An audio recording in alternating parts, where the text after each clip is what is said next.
Kellogg made this shit. Banana has one ingredient. It's banana. Every rep fucking counts.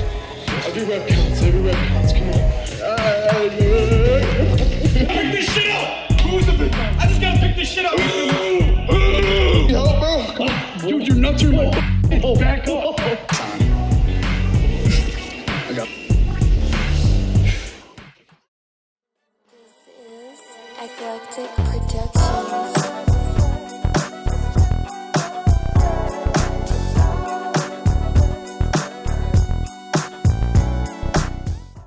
Betty, bonjour et bienvenue dans cette nouvelle vidéo. Non, vraiment, je sais qu'on a tendance à dire ça par réflexe, mais je le pense vraiment.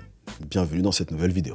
C'est le mec qui en fait trop. J'espère que t'es en train de vivre ta meilleure journée. Si c'est pas le cas, t'inquiète pas, installe-toi, je vais arranger ça vite fait. Mais avant ça, si tu es nouveau sur la chaîne, un énorme welcome à toi. Sur cette chaîne, il n'y a qu'une seule règle. Cette règle, c'est que si jamais à un moment de la vidéo tu rigoles, ou bien alors tu t'énerves, ou bien alors tu es surpris, ou un mix des trois, eh bien tu t'abonnes. En gros, tu t'abonnes si pendant les 12 prochaines minutes, tu ressens la moindre émotion humaine. Et si jamais tu ressens une deuxième émotion humaine, alors là, tu actives également la cloche des notifications. Après, je dis ça, mais un mix des trois, je sais pas à quoi ça pourrait ressembler.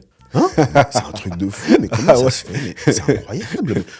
Ne me remercie pas pour cette vision d'horreur. Voilà, fin de la vidéo. Si tu aimes ce que tu as vu, n'hésite pas à délicatement caresser le bouton like et à me faire un petit coucou en commentaire. Ok la team, on se retrouve aujourd'hui pour une nouvelle étude de cas sur un duo de créateurs de contenu qui retourne quand même pas mal Internet depuis les 2 dernières années. Et au-delà de retourner Internet, qui sont au milieu de pas mal de débats en ce qui concerne l'impact qu'ils ont sur leur public. Pour beaucoup de gens, ce duo apporte un plus au milieu du fitness. Et pour beaucoup d'autres gens, ce duo représente tout ce qui ne va pas avec le YouTube game actuel. Mais on va commencer à les présenter, comme ça tu auras fait connaissance avec eux et il sera donc beaucoup plus facile de déterminer si ces deux-là ont un impact positif ou négatif sur cette chose qu'on aime communément appeler le fit game. J'adore cette expression fit game. Donc, le duo en question s'appelle les Tren Twins. Rappelle-toi bien de ce nom parce qu'il est plus important que tu ne le penses et surtout on va revenir dessus juste après. Donc, les Tren Twins est composé de Chris et Mike, qui sont 2 frères jumeaux. Ils sont suivis par plus d'1 million d'abonnés et si tu devais les résumer en une seule phrase, très simple à comprendre, ça serait qu'ils ne passent pas inaperçus.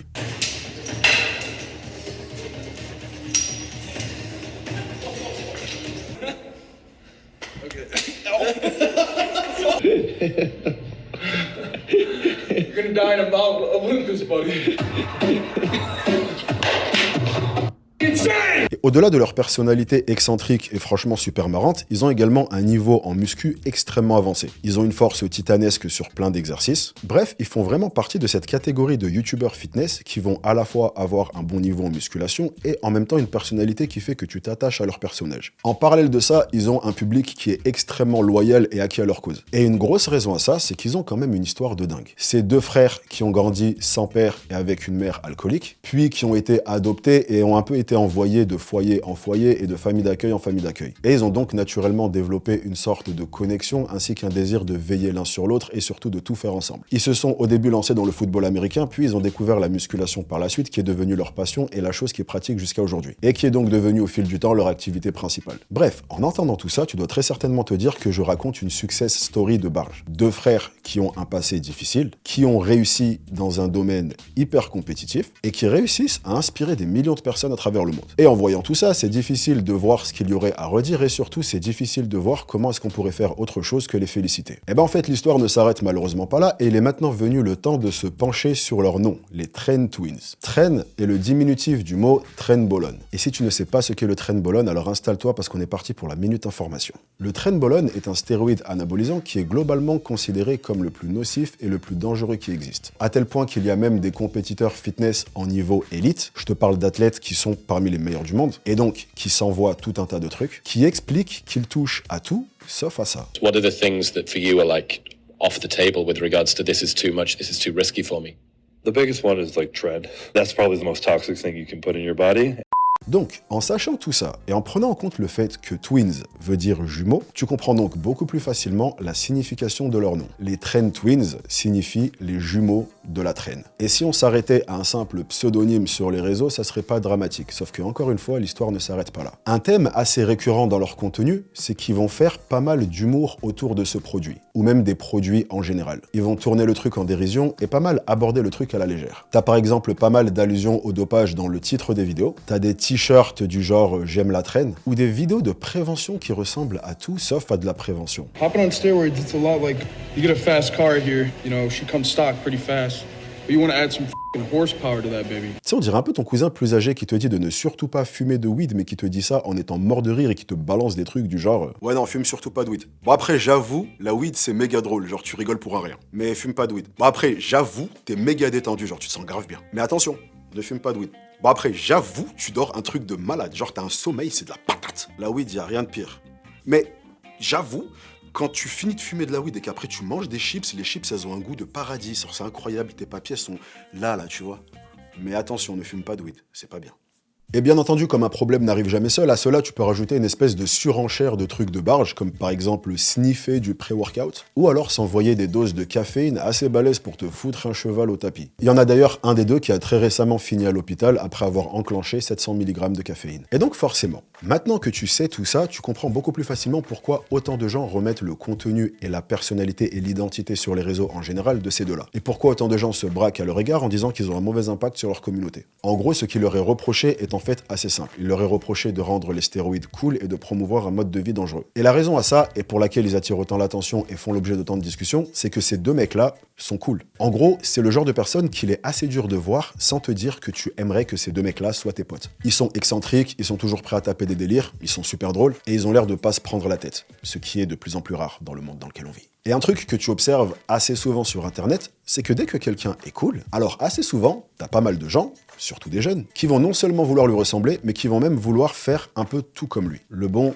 comme le mauvais. C'est ce qu'on appelle la relation parasociale. Et ça crée une grosse inquiétude, principalement chez les créateurs de contenu de la génération précédente pour qui c'était complètement l'inverse. Dans le sens où cette génération-là s'empêchait de parler du dopage comme s'ils étaient en train de se faire interroger par le FBI et qui devaient surtout pas dire où ils ont planqué le corps. T'as donc un nombre incalculable de vidéos qui sortent. Des gens qui remettent en question l'ensemble de leur contenu, qui expliquent que ce genre de créateurs n'ont pas leur place, qu'ils ont un impact catastrophique sur les gens qui les suivent, et qu'ils contribuent à ce phénomène que tu vois de plus en plus souvent où des pratiquants de plus en plus jeunes décident de sauter de l'autre côté de la barrière et se mettre à jouer aux fléchettes. C'est d'ailleurs pour rien te cacher la chose qui m'a poussé à faire cette vidéo. J'ai vu tellement de vidéos qui ont été faites pour les dénoncer que j'ai décidé de regarder moi-même leur contenu pour pouvoir en tirer mes propres conclusions. Et mes propres conclusions sont que peu importe comment on retourne la situation, ces deux jumeaux sont en réalité tout simplement un produit de la culture internet. En gros, ils représentent la direction que le monde des réseaux est en train de prendre. Pas simplement dans le domaine du fitness, mais dans le monde des réseaux sociaux en général. Et cette direction, c'est que pour un créateur de contenu, il devient de plus en plus difficile de sortir du lot sans très sérieusement se différencier. En gros, si tu prends la création de contenu il y a 10 ans, il y avait tellement peu d'offres et tellement beaucoup de demandes que si tu faisais ne serait-ce que l'effort de sortir une caméra, d'enregistrer une vidéo un tant soit peu intéressante et de la publier sur Internet, tu pouvais développer un public relativement facilement. En tout cas,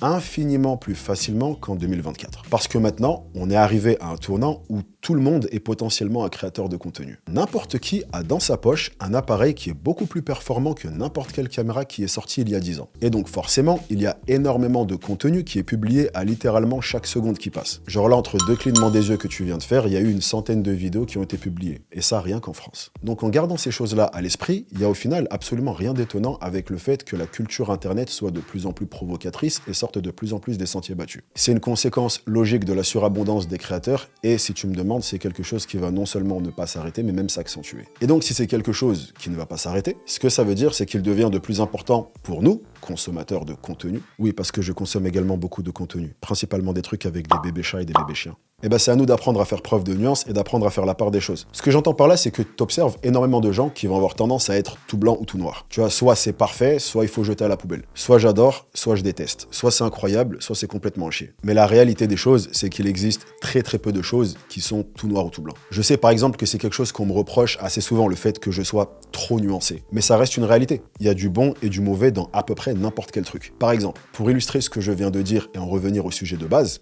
les Trend Twins. Les Trend Twins restent deux mecs hyper motivants. De par leur passé, certes, mais également de par la discipline qu'ils arrivent à mettre dans leur sport pour atteindre les objectifs qui se fixent. Ou encore dans le fait qu'ils arrivent à garder leur sens de l'humour malgré le fait que la vie leur a mis des claques à répétition. Ou encore de par la réussite qu'ils ont réussi à connaître malgré leur départ qui était tout sauf facile. Et voir des gens retourner la situation comme ça et réussir contre toute attente, c'est personnellement quelque chose que je trouve méga motivant. Et en fait, il est tout à fait possible de condamner le fait qu'ils prennent le dopage autant à la légère et qu'ils axent leur humour dessus, tout en acceptant acceptants qui peuvent également être inspirants sur d'autres aspects. Au final, ces mecs ne font que de jouer le jeu d'Internet. Ils ont tout simplement compris ce que tirer leur épingle du jeu impliquait, et il est donc important, face à ce genre de profil, de savoir différencier ce qui est fait pour le spectacle et pour générer de l'attention, et ce qui est plus profond et plus positif. Parce que peu importe ce qu'on peut en penser et comment on retourne la situation, si jamais on prenait exactement les mêmes mecs, avec exactement le même message, mais qu'ils faisaient du contenu fitness de base, du genre 5 exercices pour développer vos pectoraux, il y a fort à parier qu'ils n'auraient pas connu une fraction de la réussite qu'ils connaissent actuellement. Donc tout ça pour dire que ce genre de comportement ou de dynamique sur les réseaux est quelque chose auquel on va devoir être de plus en plus préparé. C'est juste une réalité d'Internet. On est dans une surenchère et crois-moi, je suis curieux de voir ce que ça va donner dans 5 ans. En tout cas, une chose est sûre, peu importe à quoi ça va ressembler dans 5 ans, fais-moi confiance pour être là et t'en parler. Bon après, je vais pas te mentir, je pense que d'ici là, j'aurai pris un coup de vieux, genre tu me verras faire mes vidéos avec ma canne et une tisane. On va se fendre la miche. Bon allez, vidéo terminée, je me casse. J'espère que vous avez passé un bon moment avec moi, pour moi c'était l'éclate comme d'hab. Merci à vous d'être resté avec moi pendant toute la vidéo. Si vous êtes encore là, commentez notre haine. Voilà, ici on fait de la vraie prévention. La team, rejoignez-moi sur Instagram et sur X pour faire plus ample connaissance et moi je vous chope sur la prochaine. En attendant, prenez soin de vous, ne lâchez rien et bien entendu, soyez sexy. Peace!